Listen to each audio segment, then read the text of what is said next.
ఓం సమర్థ సద్గురు సాయినాథాయ నమః. శ్రీరామకృష్ణ బోధామృతము అధ్యాయం 16. జ్ఞానం భక్తి కర్మ. జ్ఞానయోగం. జ్ఞానం అంటే ఏమిటి? జ్ఞానయోగ విధానము. జ్ఞానయోగంలో ఇబ్బందులు. 2. భక్తి యోగం. భక్తి ఎలా వృద్ధిగాంచుతుంది? భక్తి ప్రాపంచిక ప్రేమ, భక్తి ప్రభావం, భక్తిలోని అంతరువులు, అవస్థలు, ప్రేమ లేక పరాభక్తి, గోపికల ప్రేమ, విరహం, మహాభావం. 3. భక్తి జ్ఞానం. పర్యవసానంలో భక్తి జ్ఞానాలు రెండు ఒకటే. భక్తి ఎలా జ్ఞానంగా పరిణమిస్తుంది? జ్ఞానికి భక్తుడికి ప్రవృత్తుల్లో వ్యత్యాసం. 4. కర్మయోగం. కర్మయోగం అంటే ఏమిటి? కర్మయోగంలో పరిరక్షణగా భక్తి, సేవాపరమైన కర్మ భగవదారాధనతో సమం. కర్మ సాధనంగాని సాధ్యం కాదు. కర్మ నిష్కామ కర్మ. మొదటిది జ్ఞానయోగం. జ్ఞానయోగం అంటే ఏమిటి? 733. జ్ఞానం మూలంగా భగవదానుసంధానమే జ్ఞానయోగం. బ్రహ్మ సాక్షాత్కారమే జ్ఞానయోగి ఆశయం. అతడు నేతి నేతి ఇది కాదు ఇది కాదు అంటూ ఒక్కొక్క అసత్య విషయాన్ని విడిచిపెడుతూ సదసత్ విచారణ నిలిచిపోయే స్థితిని పొందుతాడు. అప్పుడు సమాధి స్థితిలో అతడికి బ్రహ్మ సాక్షాత్కారం లభిస్తుంది. 734. దొంగ చీకటిగా ఉన్న గదిలో ప్రవేశించి వస్తువులను తడవనారంభిస్తాడు. బహుశా ఒక బల్ల మీద చేయి వేసి ఇది కాదు అంటూ ముందుకు పోతాడు. తర్వాత మరొక వస్తువు మీద చేయి వేస్తాడు. అదొక కుర్చీ కావచ్చు. ఇది కాదు అని దాన్ని దాటిపోయి ధనం ఉన్న పెట్టెను చేరగలిగే వరకు తన అన్వేషణ సాగిస్తాడు. ధనం ఉన్న భోషానం చేజిక్కగానే ఇదిగో ఇదే అనుకుంటాడు. అతడి అన్వేషణ అంతటితో సరి. బ్రహ్మాన్వేషణ కూడా సరిగా ఇలాంటిదే. 735. అనుభవంతో ఇలా గ్రహించాను. ధ్యానంతో కలిగే జ్ఞానం ఒక విధమైనది, వివేచనతో కలిగే జ్ఞానం మరో విధమైనది. అంతేగాక సాక్షాత్కార సంజనితమైన జ్ఞానం వేరు. 736. తారతమ్యంతో అయితేనేం స్వభావంతో అయితేనేం జ్ఞానం అనేక విధాలు. ఇందులో మొదటిది సామాన్యులైన లౌకిక జ్ఞానం. ఇది అంతగా నిశితమైనది కాదు, పటువైనది కాదు. ఇది గదిలోని దీపం వంటిది. దాని ప్రకాశం గది వరకు మాత్రమే పరిమితం. భక్తుడి జ్ఞానం ఇంతకంటే ప్రకాశవంతమైనది. ఇది వెన్నెల లాంటిది. వెన్నెల కాంతిలో గది లోపల వస్తువులు, గది వెలుపల వస్తువువి కనిపిస్తాయి. కానీ అవతారి పురుషుడి జ్ఞానం సూర్యతేజం మాదిరి అఖండ ప్రకాశమానం. అతడు పరిపూర్ణ జ్ఞానభాస్కరుడు. అతడి జ్ఞానతేజం యుగాల పర్యంతం జనాన్ని ఆవరించిన అజ్ఞానాంధకారాన్ని పటాపంచలు చేస్తుంది. జ్ఞానయోగ విధానం. 732. నిన్ను నువ్వు తెలుసుకున్నావా? పరులను పరాత్పరుణ్ణి కూడా తెలుసుకున్నవాడవుతావు. నేను అంటే ఏమిటి? అది నీ చెయ్య, పాదమా, రక్తమా, మాంసమా, కండరాలా? చక్కగా విశ్లేషిస్తే నేను అనేది ఏదీ లేదని నీకే విశదమవుతుంది. నిరువులపాయను వలిచి కొద్దీ పొరలే వస్తూ ఉంటాయి కానీ దానిలో పలుకు ఏదీ కనబడదు. అలాగే నేను అనే దాని యొక్క స్వరూపమేమిటని పరిశీలించిన పక్షంలో అది అదృశ్యమైపోతుంది. అలాంటి విశ్లేషణతో చివరకు మిగిలేది భగవంతుడు ఒక్కడే అని బోధపడుతుంది. అహంకారం నశించగానే భగవంతుడు ప్రత్యక్షమవుతాడు. 730. భగవంతుడు మనకు బాహ్యంలో దూరంగా ఉన్నట్లుగా తోచినంత వరకు ఉండేది అజ్ఞానమే. ఆంతరంగంలో భగవత్ సాక్షాత్కారం పొందేటప్పుడు ఉండేది నిజమైన జ్ఞానం. 739. హృదయాన్ని చూపిస్తూ గురుదేవులు ఇలా అనేవారు. ఇక్కడ భగవంతుని గాంచిన వ్యక్తికి బాహ్య ప్రపంచాన్ని చూపిస్తూ అక్కడ గోచరిస్తాడు. తనలో భగవంతుని గాంచని వ్యక్తి బ్రహ్మంలో ఎన్నటికీ గాంచలేడు. కానీ ఎవడు తన హృదయాలలో భగవంతుని దర్శిస్తాడో అతడు విశ్వాలయాల్లో కూడా భగవంతుని గాంచుతాడు. 740. ఒకడు అర్ధరాత్రి లేచి చుట్ట కాల్చుకోవాలనుకున్నాడు. అందుకు నిప్పు కావాల్సి రావడంతో చీకట్లో లాంతర చేత పట్టుకుని పొరుగింటి తలుపు తట్టాడు. పొరుగింటి వ్యక్తి తలుపు తెరిచి ఏం కావాలి అని అడిగాడు. చుట్ట కాల్చుకోవాలి, కాస్త అగ్గి ఇవ్వగలరా అని అతడు అడిగాడు. అందుకు ఆ పొరుగు వ్యక్తి, అబ్బా నీకేం మతిపోయిందా? నీ చేతిలోనే వెలుగుతున్న లాంతరం ఉండగా నువ్వింత శ్రమపడి మమ్మల్ని నిద్రలేపావే అన్నాడు. అలాగే మానవుడు అన్వేషించేది అతడి హృదయంలోనే ఉంది. అయినా దానికోసం అతడు ఎక్కడెక్కడికో వెతుకుతుంటాడు. 741. అనులోమం విలోమం అని విచారం రెండు రకాలు. అనులోమ విచారంతో జిజ్ఞాసు సృష్టిని ఆధారం చేసుకుని సృష్టికర్తను అంటే కార్యం నుంచి కారణాన్ని ఊహిస్తాడు. అప్పుడు విలోమ విచారం ప్రారంభమవుతుంది. ముందు బ్రహ్మాన్ని పొంది విశ్వంలోని ప్రతి కార్యంలోనూ ప్రతి అంశంలోనూ అతడి వ్యక్తీకరణ లేక రూపాన్ని కూడా చూడ నేరస్తాడు. ఇందు మొదటి పృథుక్కరణ పద్ధతి, రెండవది సమీకరణ పద్ధతి. మొదటిది అరటి దొప్పలను ఒలుస్తూ వాటి మధ్య ఉండే దూటను కనుగొనడం వంటిది. రెండవది దూటపై దొప్పను ఒకదాని మీద ఒకటి పేర్చడం వంటిది. 742 జ్ఞానం ఏకత్వానికి, అజ్ఞానం భిన్నత్వానికి దారి చూపిస్తాయి. 743 వేదాంత గ్రంథ పఠనంలో మునిగి తేలుతున్న ఒక యువ శిష్యుడితో గురుదేవుడు ఒకప్పుడు ఇలా అన్నాడు: నాయనా, నువ్వు ఈ మధ్య వేదాంత విచారంలో నిమగ్నుడివై ఉన్నావు కదా, మంచిది. బ్రహ్మ సత్యం జగన్మిథ్య, ఇదే కదా వేదాంత సారం. ఇంతకంటే మరేమన్నా ఉన్నదా? అదే వేదాంత సారమని యువ శిష్యుడు అంగీకరించాడు. గురువచనాలు అతడికి వేదాంత తత్వాల మీద కొత్త వెలుగులను ప్రకాశింపజేశాయి. గురువచనాలను అతడు ఆశ్చర్యచకితుడయ్యాడు. గురుదేవులు వచనాలను బాగా గ్రహించి నమ్మితే వేదాంత తత్వం పూర్తిగా అవగాహనమైనట్లే అని అతడికి తట్టింది. గురుదేవులు మళ్ళా అతడికి ఇలా బోధించారు: శ్రవణం, మననం, నిధిధ్యాస. బ్రహ్మమే సత్యం, ప్రపంచం అసత్యమని మొదట ఆలకించాలి, తర్వాత మననం చేయాలి, తర్వాతది దాని గురించిన ధ్యానం. అంటే మనస్సును అసత్యమైన ప్రపంచం నుంచి మరల్చి సత్యమైన బ్రహ్మం మీద నిలపాలి. ఇదే వేదాంత విచారక్రమం. అంతేగాని తత్వాన్ని విని దాని కేవల ధీశక్తితో ఇలాంటిదని గ్రహించి అసత్ప్రపంచాన్ని విడువ ప్రయత్నించని పక్షంలో అలాంటి జ్ఞానం వల్ల లాభం ఏంటి? అది లౌకికుల ధోరణి తత్వాన్ని తెలుసుకోవడానికి సహాయకారి కాదు. దృఢ నిశ్చయం, త్యాగం ఇవే కావలసినవి. ఇవి లేనిదే తత్వాన్ని దర్శించలేం. కాకుంటే జగత్తు మిథ్య అని, బ్రహ్మ సత్యమని చిలుక పలుకులు పలుకుతూ శబ్దాది విషయాలు విదుటపడగానే వాటి వలలో తగులుకోవడమే గాని మరొకటి కాదు. అలాంటి వాడు నోటి మాటగా ముళ్ళు లేవంటూ చేతికి ముళ్ళుగుచ్చుకోగానే అమ్మయ్యో అంటూ ఏడుపు ప్రారంభిస్తాడు. ఒకప్పుడు పంచవటికి ఒక సాధువు వచ్చాడు. అతడు ఇతరుల ముందు వేదాంతం గురించి గొప్పగా అమితంగా ప్రసంగించేవాడు. అతడు ఒక స్త్రీతో వ్యభిచరిస్తున్నాడనే నేను ఒకరోజు విన్నాను. కొంతసేపటికి నేను అటుకేసి వెళ్ళేసరికి అతడు అక్కడ కూర్చొని ఉండడం కనిపించింది. అప్పుడు నేను అతడితో ఇలా అన్నాను: వేదాంతాన్ని గురించి నువ్వెంతగా ఉపన్యసిస్తున్నావే, కానీ నిన్ను గురించి వారు చెప్పుకునేదంతా ఏంటి? అందుకు అతడు ఇలా అన్నాడు: దానికేం లేండి, దీనిలో ఏం హాని లేదని నేను మీకు నిరూపిస్తాను. జగత్తంతా అసత్యమై ఉండగా నా పతనం మాత్రం నిజమా? అది మిథ్యే. అతడి ధోరణిని చూసి నాకు చిచి అనిపించింది. నేను ఇలా అన్నాను: ఇలాంటి వేదాంతం మీద నేను ఉమ్మివేస్తాను. ఇది నిజమైన జ్ఞానం కాదు, బూటకం. సంసార మోహంతో శుద్ధ లౌకికులు, పండితమన్యులు ప్రకటించే మిట్ట వేదాంతం. జ్ఞానయోగంలో ఇబ్బంది. ఈ 744 ఈ కలియుగంలో జ్ఞానయోగం ఎంతో దుర్లభం. మనం అన్నగత ప్రాణులమని మొట్టమొదట గమనించాలి. రెండవది, కలియుగంలో జనులు ఆయుః ప్రమాణం అల్పం. జ్ఞానయోగ సాధనకు ఇది చాలదు. మూడవది, మనలను ఆవేశించి ఉన్న దేహబుద్ధిని వదల్చుకోవడం ఇంచుమించుగా అసాధ్యం. నేను ఈ దేహం కాదు, అఖండ బ్రహ్మాన్ని, సచ్చిదానందమయ పరమాత్మను.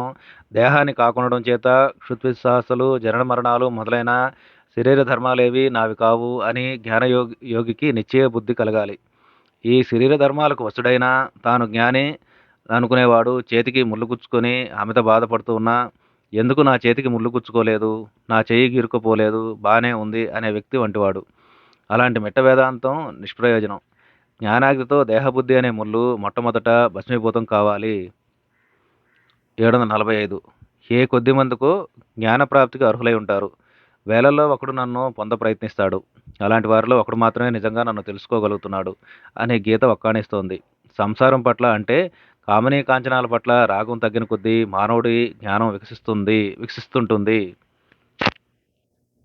746 జ్ఞానయోగి సోహం, ఆత్మే నేను అంటాడు. కానీ మానవుడికి దేహాభిమానం ఉన్నంత వరకు ఈ అహంకారం హానికరం. దీనివల్ల శ్రేయస్సు కలగదు, పైగా వినాశనం కలుగుతుంది. అలాంటి వాడు తను తాను వంచుకోవడమే కాక ఇతరులను వంచిస్తూ ఉంటాడు. 747 రామచంద్రుడనే బ్రహ్మచారి ఒకరోజు దక్షిణేశ్వర ఆలయంలో శ్రీరామకృష్ణులను సందర్శించాడు. అతడు బైరాగ వలె పొడవాటి జడలను పెంచుకుని ఉంటాడు. ఒకచోట కూర్చుని అతడు అప్పుడప్పుడు శివోహం శివోహం అనడం తప్ప తక్కిన సమయం మౌనం దాల్చి ఉన్నాడు. శ్రీరామకృష్ణులు నెమ్మదిగా ఈ వ్యవహారం అంతా కొంతకాలం కనిపెట్టి అతడితో ఒకరోజు ఇలా విమర్శిస్తూ పలికాడు: శివోహం అంటూ కేవలం పాటుపడినందువల్ల ఏం లాభం? హృదయ దేవాలయంలో పరమశివుని ధ్యానిస్తూ దేహస్మృతి రహితుడై అంతరంగంలో సచ్చిదానందమయుడైన ఆ పరమశివుణ్ణి ప్రత్యక్షం చేసుకున్నవాడు మాత్రమే పరమ పవిత్రమైన ఇలాంటి మంత్రాన్ని ఉచ్చరించడానికి అర్హుడు. సాక్షాత్కారం లేని వట్టి సూత్రావృత్తి వల్ల ఏం ప్రయోజనం? సాక్షాత్కార మహాదశ ప్రాప్తించనంత వరకు భగవంతుడితో సేవక భావం, అంటే భగవంతుడిని ప్రభు అని తాను సేవకుడని భావించడం ఉత్తమం. అప్పుడు ఆ బ్రహ్మచారి తన తప్పును గ్రహించి ఆ మహోపదేశాల వల్ల, అలాంటి ఇతర ఉపదేశాల వల్ల జ్ఞానవంతుడయ్యాడు. అతడు ఆ చోటును విడిచిపోవడానికి ముందు శ్రీరామకృష్ణులు నివసించే గదికి ఈవలగోడ మీద వంగభాషలో రాశాడు. స్వామి చేసిన ఉపదేశాన్ని అనుసరించి రామచంద్ర బ్రహ్మచారి ఇక నుండి భగవంతుడి పట్ల సేవక భావం కలిగి ఉంటాడు. 2 భక్తి యోగం. భక్తి ఎలా వృద్ధిగాంచుతుంది? 748 మామూలు అద్దం మీద బొమ్మలు పడవు. కానీ ఛాయాగ్రహణంలో మాదిరి రసాయనాల పూత వేసిన అద్దం మీద పడతాయి. అలాగే మానవ హృదయం మీద భక్తి అనే రసాయనం పూయబడ్డ పక్షంలో దాని మీద భగవత్ ప్రతిబింబం చక్కగా పడుతుంది. 749 ఈ భగవద్భక్తి ఎంతో దుర్లభమైన వస్తువు. పవిత్ర పతివ్రతకు భర్తపై ఉండే హృదయపూర్వకమైన అనురాగం భగవంతుడి పట్ల కలగాలి. అప్పుడు భక్తి లభిస్తుంది. పరిశుద్ధమైన భక్తి అలవడడం మహాదుర్లభం. అందులో అంతఃకరణ భగవంతుడిలో లయం గాంచుతుంది. అప్పుడు భావం కలుగుతుంది. భావంలో వాగ్బంధనం అవుతుంది. అప్పుడు లక్ష్యాన్ని భేదించే విలుకాడికి ఎలా మృదంగములైన శ్వాసలు కట్టుబడతావో అప్పుడు లక్ష్యాన్ని ఛేదించే విలుకాడికి ఎలా వాగ్బంధనమై శ్వాసలు కట్టుబడతావో అలాగే కుంభకం తనంతట అదే సిద్ధిస్తుంది. 750 విషయాల్లో రాగం తగ్గే కొద్దీ భగవద్భక్తి వృద్ధి కాంచుతూ ఉంటుంది. 751 నిజానికి ఈ బేరగాళ్ళు చచ్చు మినపప్పు కోసం దేవులాడుతున్నారు. సంసార కళంకితులు కానీ పరిశుద్ధాత్ములకు మాత్రమే భగవద్భక్తి లభిస్తుంది.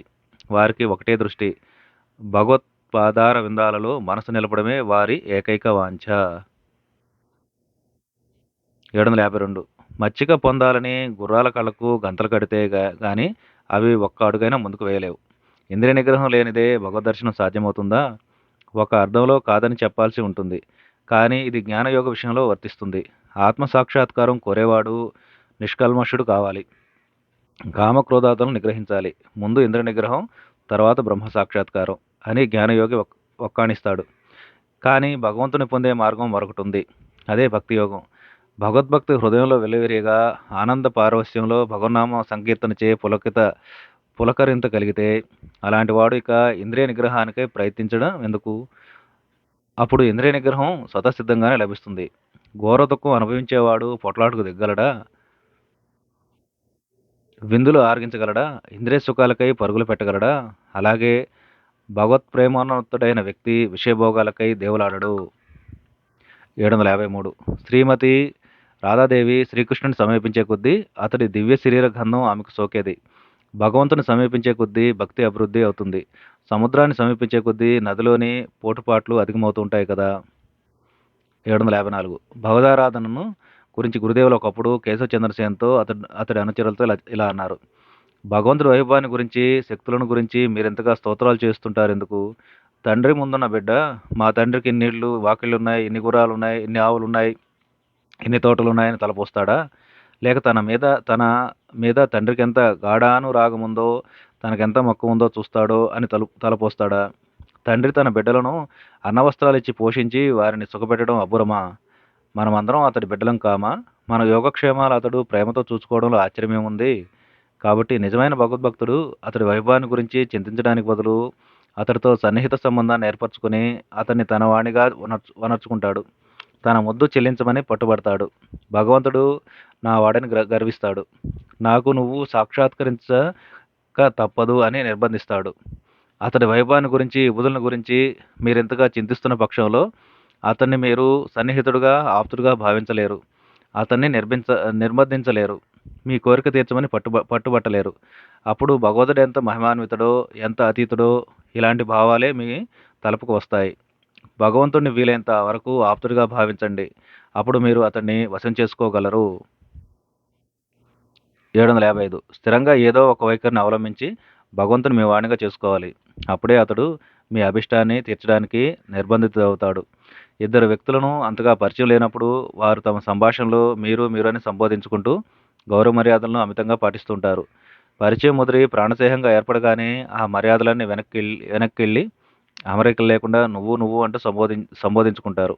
అలాగే భగవంతుడితో మనం అత్యంత సన్నిహితమై సంబంధం కలిగి ఉండాలి. వ్యభిచారిణైన స్త్రీ తన ప్రియుడితో ప్రారంభంలో ఎంతో సిగ్గుబిడియాలు కలిగి వెలుగుతుంది. తన ప్రియుడి సంగతి అతి రహస్యంగా ఉంచి ఎంతో జాగ్రత్తతో మెలుగుతుంది. కానీ ప్రేమ గాఢమవగానే ఇక సిగ్గుబిడియాలు వెనక్కి వెళతాయి. అప్పుడు ఆమె నిర్భయంగా తన ఇంటి వాకిల్ని విడిచిపెట్టి తన ప్రియుడితో నడివీధిలో కనిపిస్తుంది. ఆ తర్వాత ప్రియుడికి తన మీద వలపు తగ్గినా, తనను విడిచిపెట్టాలని చూస్తున్నా అతడే మెడ వంచి పట్టుకుని బాహాటంగా నిర్భయంగా అడుగుతుంది. నీకోసం నా ఇల్లు వాకిలి విడిచిపెట్టాను కదా! ఇ ఇక నన్ను సంరక్షిస్తావా లేదా చెప్పు. భక్తి, ప్రాపంచిక ప్రేమ. 756 జా అనే వ్యక్తి తల్లి వృద్ధురాలైంది. సంసారాన్ని విడిచి ఆమె తన అవసాన దశను ప్రశాంతంగా బృందావనంలో గడపడం విద్యుక్తమని భావించి తన అభిప్రాయాన్ని శ్రీరామకృష్ణులకు తెలిపింది. కానీ గురుదేవులు ఆమె పరిస్థితులను బాగా ఎరిగి ఉండటంతో అందుకు ఆమోదించగల సమాధానం ఇచ్చారు. నీ మనవరాలు కుమారుడి కూతురు అంటే నీకు పంచప్రాణాలు కదా! నువ్వు అక్కడికి వెళ్ళినా ఆ పిల్ల తలుపుకు వచ్చి నిన్ను ఆందోళన పరుస్తుంది. నీకిష్టమైతే బృందావనంలో ఉండవచ్చు గానీ నీ మనసు సదా నీ ఇంటి మీదే ఉంటుంది. అందుకు బదులు నీ మనవరాలు సాక్షాత్తు శ్రీ రాధిక అని భావించి ఆమె మీద ప్రేమానురాగాలను చూపిస్తే బృందావనంలో నివసించే పుణ్యం స్వయంగా నీకు లభిస్తుంది. నీకు ఆమె మీద ఎంత గారాబం ఉందో అంత గారాబాన్ని చూపించు. నీ మనసారా ఆమెను తినిపించు, సింగారించు. ఆ పనులన్నిటిని మూలంగాను బృందావన గోపాలుని ఆరాధిస్తున్నానన్న మాత్రం అంతరంగంలో భావిస్తూ ఉండు. 752 ఒక భక్తుడి బంధువుల్లో ఒకరి పట్ల అమితమైన రాగమని, అందుచేత మనసును నిగ్రహించలేకున్నానని గ్రహించి గురుదేవులు అతనికి ఇలా ఉపదేశించారు. నీ ప్రియ వస్తువు సాక్షాత్తు భగవత్స్వరూపమని భావించు. ఈ భావంతో సేవించు. ఈ విషయాన్ని విశదీకరిస్తూ గురుదేవులు వైష్ణవచరణ్ ఇలాగే తెలిపి ఉన్నాడని ఇలా వెల్లడించారు. తనకిష్టమైన వస్తువును ఎవడైనా ఇష్టదైవమని భావిస్తే మనసు సులువుగా భగవంతుడి వైపుకు మరలుతుంది. ఇదే వైష్ణవచరణ్ ఇచ్చే బోధ. భక్తి ప్రభావం. 758 ఒక భక్తుడు దేవా, విచారం చేత మొట్టమొదట ఇంద్రియాలను నిగ్రహించడం అవసరమా? గురుదేవులు అవును, అదొకటే మార్గం. అది విచారణ మార్గం. భక్తి మార్గంలో ఇంద్రియ నిగ్రహం తనంతట అదే లభిస్తుంది. అతి సులువుగా లభిస్తుంది. 759 హరినామాన్ని వినగానే ఆనందాశ్రువులు స్రవించినంత వరకే సాధనలు అవసరం. భగవన్నామాన్ని విన్నంత మాత్రాన్ని ఆనంద బాష్పాల్లో వెల్లివిరిగా ఎవడి హృదయం ఉప్పొంగుతుందో అతడికి ఇక సాధనలు అనవసరం. 760 భగవద్భక్తిని ఒక కవి పులితో పోల్చాడు. జంతువులను పులి కబళించినట్లు భగవద్భక్తి మానవుడి కామక్రోధాది శత్రువర్గాన్ని కబళించేస్తుంది. భక్తగ్ని ప్రజ్వలించగానే కామక్రోధాదులు దానిలో భస్మీపట్లమైపోతాయి. శ్రీకృష్ణుడి పట్ల గల గాఢానురక్తిచే బృందావన గోపికలకు అలాంటి మహాదశ లభించింది. 761 భక్తి పాటుకతో పోల్చబడింది. శ్రీమతి రాధ ఒకప్పుడు ఇలా పలికింది. ఓ సకులారా, సర్వత్రా నాకు నా కృష్ణుడే కనిపిస్తున్నాడు. అందుకు ఇతర గోపికలు ఇలా అన్నారు. నీ కళ్ళకు ప్రేమ అనే కాటుకుని పెట్టుకున్నావు, అందువల్లే నీకు ఇలా కనిపిస్తుంది. 762 భగవంతుడి కొరకు భక్తుడెందుకు సమస్తాన్ని విడనాడతాడు? దీపం కనిపించగానే చీకటి నుంచి కీటకం ఎగిరి వచ్చి దాని మీద పడుతుంది. చీమ పానకాన్ని విడిచిపెట్టాక దానిలోనే ప్రాణం విడుస్తుంది. అలాగే భక్తుడు సమస్తాన్ని విడనాడి భగవంతుని ఆశ్రయిస్తాడు. 763 గురుదేవులు దీపాన్ని చూశాక మిడత మళ్ళా చీకటి ఆశ్రయిస్తుందా? వైద్యుడు నవ్వుతూ లేదు, అది ఆశ్రయించదు, జ్యోతిలో పడి ప్రాణాలు విడిచిపెడుతుంది. గురుదేవులు కానీ నిజమైన భగవద్భక్తుడి విషయం వేరు. అతన్ని ఆకర్షించే పరంజ్యోతి దగ్ధం చేయదు, నశింపచేయదు. అది దీప్తివంతమై ఉండి మార్ధవంగాను మనోహరంగాను ప్రశాంతకరంగాను ప్రకాశించే మాణిక్య కాంతి వంటిది. అది దగ్ధం చేయదు, కానీ శాంతిని ఆనందాన్ని ఒసిగి హృదయాన్ని ప్రకాశింపజేస్తుంది. 764 ఒకడికి సరైన మార్గం తెలియకపోయినా భగవద్భక్తి భగవంతుని తెలుసుకోవాలన్న తీవ్ర వాంఛ ఉండవచ్చు. అలాంటి వ్యక్తి తన భక్తి ప్రభావం చేత భగవల్లాభాన్ని పొందగలడు. ఒక మహాభక్తుడు జగన్నాథం దర్శించాలని పయనమైనాడు. కానీ పూరి జగన్నాథానికి త్రోవ తెలియక మరోవైపుకు వెళ్ళాడు. కానీ దారిలో కనిపించిన వారందరినీ ఆత్రంతో త్రోవను అడుగుతూ వెళ్ళసాగాడు. వారంతా అతడికి ఇది కాదు త్రోవ, అదిగో అది, ఆ మార్గం వెళ్ళండి అని చెప్పారు. చివరికి అతడు జగన్నాథం చేరి కృతార్థుడయ్యాడు. అలాగే మార్గం తెలియకపోయినా కోరిక ఉంటే ఎవరో ఒకరు అతడికి మార్గదర్శకులు లభిస్తారు. మొదట్లో పొరపాటు పడ్డా చివరికి అతడికి ఎవరో ఒకరు సరైన మార్గం చూపకపోరు. 765 వివేకం, వైరాగ్యం, సర్వభూత ప్రేమ, సాధుసేవ, సాధు సాంగత్యం, భగవన్నామ సంకీర్తనం, సత్యసంధత మొదలైన సుగుణాలన్నీ భక్తిలత నుంచే వికసిస్తాయి.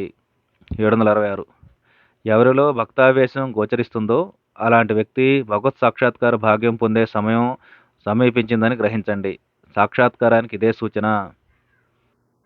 767 సముద్రంలోని అయస్కాంత పర్వతం ఓడను ఆకర్షించి దానిలోని మేకులన్నింటినీ లాగివేస్తుంది. అప్పుడు బల్ల చెక్కలన్నీ విడివడి ఓడ సముద్రంలో మునిగిపోతుంది. అలాగే జీవాత్మ భగవంతుడని అయస్కాంతం చేత ఆకర్షితమైనప్పుడు ఒక్క క్షణంలో మానవుడి స్వార్థపరత, వ్యక్తిత్వ భావన రూపుమాపుస్తుంది. అప్పుడు జీవాత్మ భగవంతుడనే అనంత ప్రేమ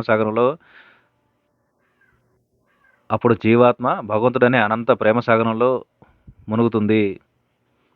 భక్తిలోని అంతర్వులు, అవస్థలు. 768 ప్రేమ 3 రకాలు. నిస్వార్థమైన సమర్థ ప్రేమ, రెండోది అన్యోన్యమైన సమంజస ప్రేమ, 3 స్వార్థపరమైన సాధారణ ప్రేమ. అన్నింట్లో సమర్థ ప్రేమ ఉత్తమం. దీనిలో ప్రియుడు ప్రియురాలిని క్షేమాన్ని గమనిస్తాడు గాని తన కష్టనిష్ఠురాలను కించిత్తు పట్టించుకోడు. అన్యోన్యమైన సమంజస ప్రేమలో ప్రియుడు ప్రియురాలి సౌఖ్యాన్నే గాక తన సౌఖ్యం కూడా చూసుకుంటాడు. సాధారణ ప్రేమ అధమం.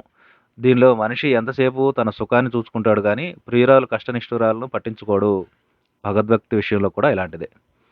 769 సాంసారిక చింతలో సాత్విక రాజసిక తామసికాలనే తారతమ్యాలు ఉన్నట్లే భక్తిలోనూ తారతమ్యం ఉంది. సత్వగుణ శోభితమైన నమ్రతే లక్షణంగా కలిగింది ఉత్తమ భక్తి. రజోగుణ విశేషమై డంబంతో కూడుకున్నది మధ్యమ భక్తి. కేవలం తమో లక్షణాలైన పశుబలంతో కూడినది అధమ భక్తి. సాత్విక భక్తుడు రహస్యంగా తన సాధన సాగిస్తాడు. రాత్రి పడకలో దోమతెర చాటున అతడు ధ్యానిస్తాడు. అందుచేత ఉదయం ఆలస్యంగా లేస్తాడు. పాపం నిద్ర పట్టలేదు కాబోలు అనుకుంటారు అతడి మిత్రులు. కేవలం సాత్వికాహారాన్ని కాస్త అన్నం కూరను శరీరానికి సమకూర్చుకోవడంలో అతడి శరీర సంరక్షణ సరి. భోజన విషయాల్లో కానీ దుస్తుల విషయంలో కానీ అతడిలో ఏ విధమైన భోగం కనిపించదు. అత్యవసరమైన సామగ్రే కానీ ఇంట్లో అలంకార సంబంధమైన ఆడంబరం ఏమీ కనిపించదు. ఒకరిని స్తుతించి పైకి రావాలని అతడు ఎన్నడూ పాకులాడడు. రాజసిక భక్తుడు బహుశా ఒంటి మీద నామాలను విభూతినో దట్టంగా అలదుకొని మెడ నిండుకు మధ్య మధ్యలో బహుశా బంగారు పూసలు కలిగిన తులసిమాలను రుద్రాక్షమాలను ధరిస్తాడు.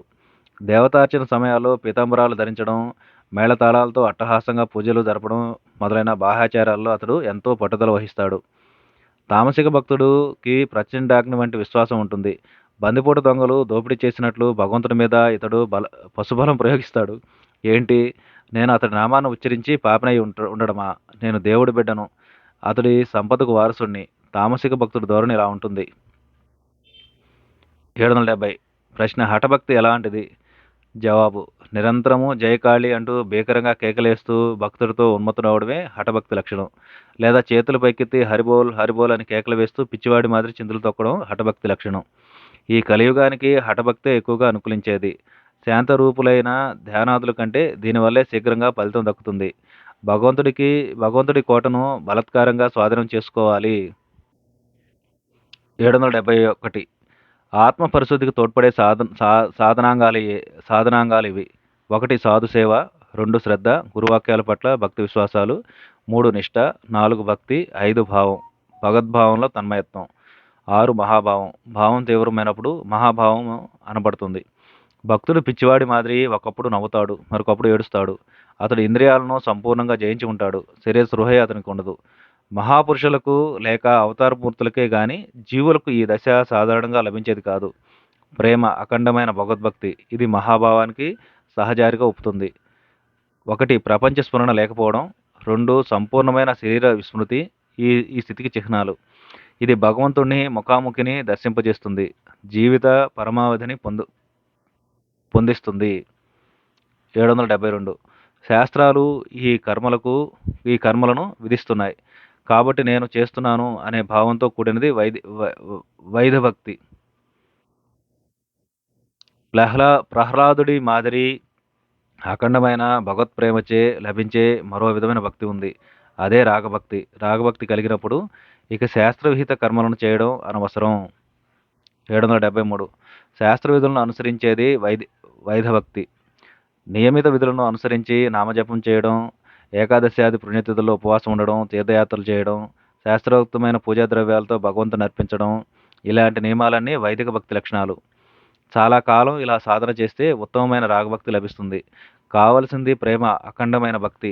ఐహిక వాంఛలు పూర్తిగా నశించి మనస్సును 16 వంతు అంటే సంపూర్ణంగా భగవంతుని మీద నిలపాలి.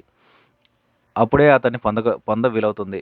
రాగభక్తి లేనిదే ఎవరూ భగవంతుని ప్రాప్తించలేరు. 774 భగవద్భక్తి 2 విధాలు. మొదటిది వైదిక భక్తి. భగవంతుని ఇలా పూజించాలి, భగవన్నామాన్ని ఎన్నిసార్లు జపించాలి అనే నియమాలతో కూడుకుని ఉంటుంది. ఇది పరభక్తి. తన్మూలంగా సమాజస్థితిలో బ్రహ్మసాక్షాత్కారాన్ని లభింపచేయగలదు. అప్పుడు జీవాత్మ పరమాత్మలో లయమవుతుంది. ఇక అందులో నుంచి తిరిగి రాదు. సామాన్య భక్తుల విషయం అలాంటిది. కానీ భగవదవతార మూర్తులు ఈశ్వరకోట్ల విషయం వేరు. వారి భక్తి శాస్త్ర విధులతో ఏర్పడేది కాదు. అది అంతరంగం నుంచి వెల్లివిరుస్తుంది. పురుషులకు ఈశ్వరుడికి అంతరంగ కోటిలోని వారికి సమాధి స్థితిలో లభించే బ్రహ్మజ్ఞానం సమీపంలో ఉన్న వారు తమ మహోన్నత స్థితి నుంచి దిగి వచ్చి తమ వ్యక్తి భావనను నిలుపుకొని భగవంతుని తల్లి తండ్రి అని పిలుస్తూ భక్తి సలుపుతుంటారు. అంతేగాక నేతి నేతి ఇది కాదు ఇది కాదు అంటూ ఒక్కొక్క మెట్టు విడిచి శిఖరాన్ని చేరుకుంటారు. అప్పుడు ఇదే బ్రహ్మం అంటారు. కానీ తాము ఎక్కి వచ్చిన మెట్ల వరుస, తాము చేరిన శిఖరం లేక గోపురం మాదిరే ఒకే తీరునున్న సున్నం, ఇటుకలు, ఇటుక పొడి మొదలైన వాటిచే కూర్పబడిందని వెంటనే గ్రహిస్తారు. అందుచేత వారు ఒకప్పుడు గోపురం మీద ఆగుతూ, మరొకప్పుడు మెట్ల మీద సంచారం చేస్తూ, పైకి కిందకి ఎక్కుతూ దిగుతూ ఉంటారు. విషయానుభవాలకు కారణమైన మనస్సు ఎందుకు నిర్మలమవుతుందో అలాంటి సమాస్థితిలో సాక్షాత్కరించే బ్రహ్మమే ఈ గోపురం. నామరూపాత్మకమైన దృశ్య ప్రపంచమే మెట్ల వరుస. ఇంద్రియ గోచరమైన ప్రపంచ బ్రహ్మస్వరూపమే సమాధి మూలకమైన ఈ గోపురాన్ని చేరినప్పుడు విశదమవుతుంది. ప్రేమ లేక పరాభక్తి. 775. భగవత్ సాక్షాత్కారం కానిదే ప్రేమ లభించదు. 776. మాంసం లోపల, ఎముకలు వాటి లోపల మద్ద ఈ విధంగా ఉన్నాయని, అన్నింటి లోపల ప్రేమ ఉందని పారసిక గ్రంథాల్లో పేర్కొనబడింది. 777. సచ్చిదానందుడైన భగవంతుడితో శాశ్వతంగా తనను బంధించుకోవడానికి భక్తుడి చేతిలో ఉండే దారమే ప్రేమ. భక్తుడు భగవంతుడిని తన అధీనంలో ఉంచుకుంటాడని చెప్పవచ్చు. అతడు పిలిచేటప్పుడల్లా భగవంతుడు అతని వద్దకు వస్తాడు. 778. భావం అనే స్థితి పచ్చి మామిడికాయ వంటిది. ప్రేమ మామిడి పండు వంటిది. 779. నరక భయాదులచే భగవంతుని పూజించడం ప్రారంభ దశలోని వారికి తగుతుంది. పాప భయం కలిగి ఉండడంతో ధర్మం పూర్తి అవుతుందని కొందరి అభిప్రాయం. పారిమార్థిక జీవితంలో అది కేవలం క్షుద్రమైన ప్రారంభ దశ అనే సంగతి వారు మర్చిపోతున్నారు. అంతకంటే ఉత్తమాశయం ఉంది. ఉత్తమ పారమార్థిక దశ ఉంది. భగవంతుడిని మన తల్లిగానో తండ్రిగానో ప్రేమించాలి. 780. పరాభక్తి అంటే ఎలాంటిది? ఈ దశను ప్రాప్తించిన భక్తుడు భగవంతుని తనకు అత్యంత ఆప్తుడుగా భావిస్తాడు. ఇది కృష్ణుడి పట్ల గోపికల ప్రేమను పోలుతుంది. అతన్ని వారు జగన్నాథుడిగా కాక గోపీనాథుడిగా ఎరిగి ఎప్పుడూ అలాగే సంబోధించారు. 781. ఎందువల్లో తెలియకుండానే భగవంతుని భజించడం కూడా ఉంది. ఈ స్థితి లభించిందా ఇక కోరదగింది ఏదీ ఉండదు. ఇలాంటి భక్తిని పొందిన వ్యక్తి ఇలా అంటాడు: పరమేశ్వర, నాకు ఐశ్వర్యం వద్దు, కీర్తి వద్దు, సౌఖ్యం వద్దు, మరేమీ వద్దు. నీ పాదారవిందాలు నాకు వినిర్మల భక్తిని అనుగ్రహించు. ఇదే నాకు కావాల్సింది. 782. బాహ్య ప్రపంచాన్ని మరవడం, శరీరాన్ని మరవడం అనేవి రెండు ప్రేమకు లక్షణాలు. 783. ప్రేమ భక్తిలో నేను, నాది అంటే నేను భక్తుడిని, భగవంతుడు పూర్తిగా నావాడు అనే రెండు భావాలు ఉన్నాయి. యశోద తాను తప్ప మరెవరూ తన గోపాలుణ్ణి సంరక్షింపలేరని, తన పోషణ లేకుంటే అతడి ఆరోగ్యం పాడవుతుందని భావించేది. కృష్ణుడు జగన్నాథుడని భావించడానికి ఆమె ఎన్నడూ ఇష్టపడలేదు. భగవంతుడు నావాడు, నా సొంతం, నా గోపాలుడు. భక్తుడికి మమత ఇలాంటిది. ఉద్ధవుడు యశోదతో ఇలా అన్నాడు: అమ్మా, నీ శ్రీకృష్ణుడు సాక్షాత్తు జగదీశ్వరుడు, లోకైక చింతామణి. కృష్ణుడు మానవ మాత్రుడు కాడు. ఆ మాటలు విని యశోద ఇలా అంది: నీ చింతామణి గురించి నేను అడగడం లేదయ్యా, నా గోపాలుడు ఎలా ఉన్నాడని అడుగుతున్నాను. చింతామణికేం లే, నా గోపాలుడి క్షేమం సమాచారం చెప్పు. 784. ప్రేమ ఏ కొద్ది మందికో లభిస్తుంది. వారు ఈశ్వరాదేశస్థులు, అలౌకిక మహిమాన్వితులు.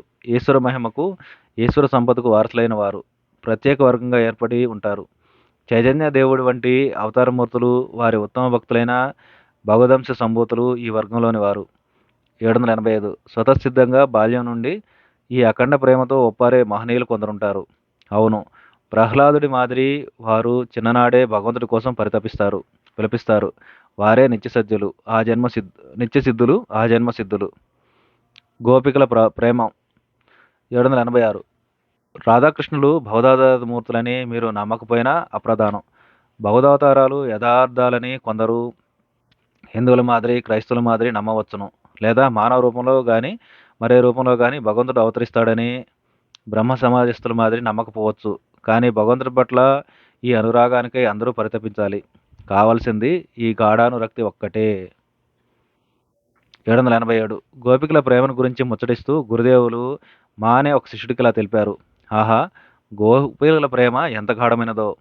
తమాల వృక్షాన్ని చూడగానే వారు ప్రేమోన్మత్తులయ్యేవారు. ఎందుకంటే తమాల వృక్షం శ్యామల వర్ణం వారికి శ్యామసుందరుడైన శ్రీకృష్ణుని తలుపుకొచ్చేది. గౌరాంగుడి చైతన్యుడి విషయం కూడా ఇలాంటిదే. ఎదుట ఉన్న వనాన్ని చూసి అతడు బృందావనం భావించాడు. ఆహా! ఈ ప్రేమలో అణుమాత్రం లభించిన వాడు ఎంతో ధన్యుడు గదా!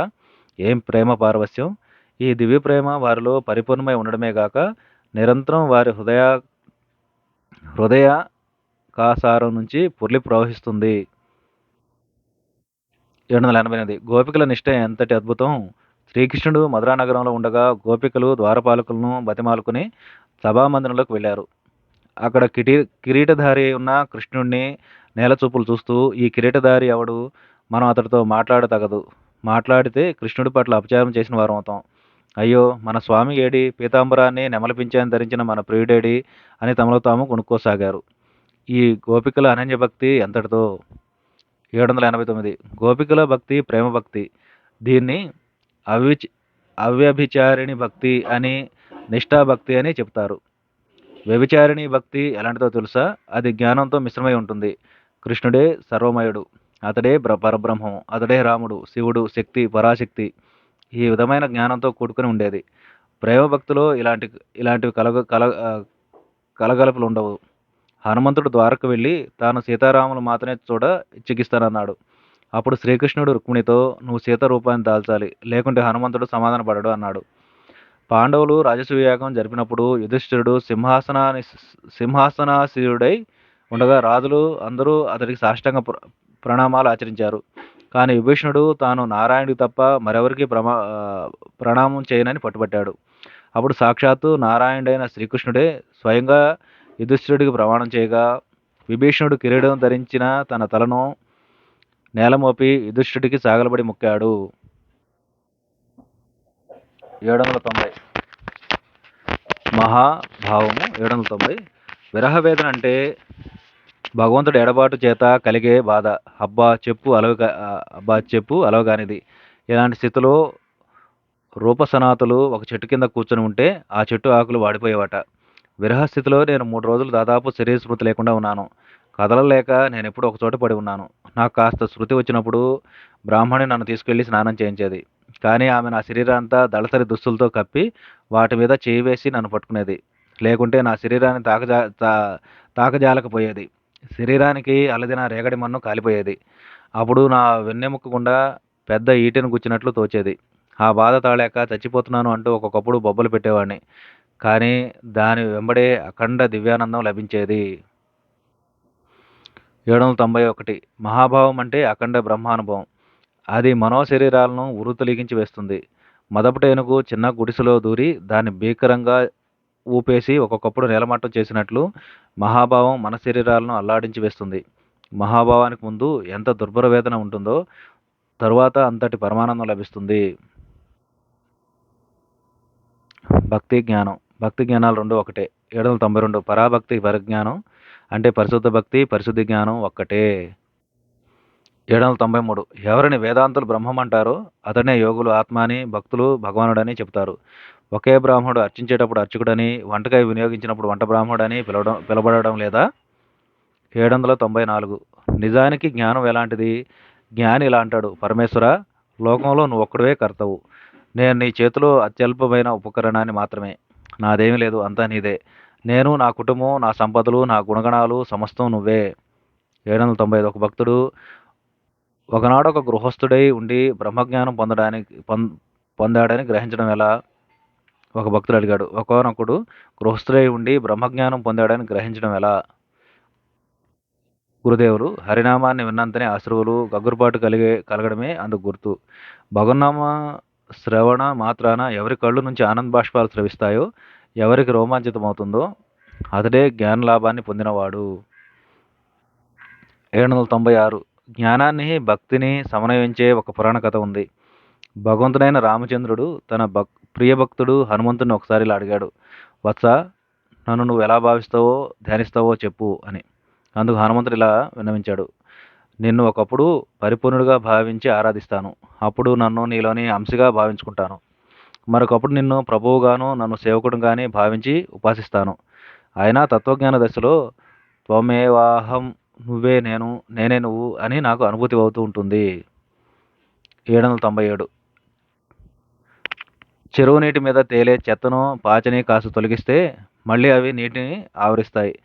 కానీ వాటిని పూర్తిగా తొలగించేందుకు వెదురు కర్రలను అడ్డంగా కడితే అవి మళ్ళీ కలుసుకోలేవు. అలాగే మాయను ఎప్పుడో ఒకసారి నిరోధిస్తే మళ్ళీ వచ్చి అది మనల్ని బాధిస్తూనే ఉంటుంది. కానీ హృదయంలో భక్తి జ్ఞానాలనే ఆవరణాలు నిర్మించుకుని ఉంటే మాయక మనల్ని ఆవరించలేదు. అప్పుడు అది శాశ్వతంగా తొలగిపోతుంది. ఇదే భగవత్ సాక్షాత్కారం లభించే మార్గం. భక్తి ఎలా జ్ఞానంగా పరిణమిస్తుంది? 798. అద్వైత జ్ఞానమే మహోత్తమం. కానీ భగవంతుని ముందు సేవక భావంతో, అంటే భగవంతుడు ప్రభువు తాను సేవకుడని భావించి ఉపాసించాలి. ఇదే అత్యుత్తమైన సులువైన మార్గం.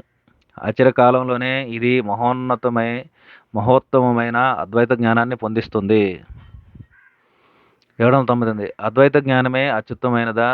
నువ్వు మొట్టమొదట భగవంతుని ఉపాస్యునిగాను నిన్ను ఉపాసకుడిగాను భావించుకుని ఆరాధించాలి. అప్పుడు సులువుగా నీకు జ్ఞానం కలుగుతుంది. 800.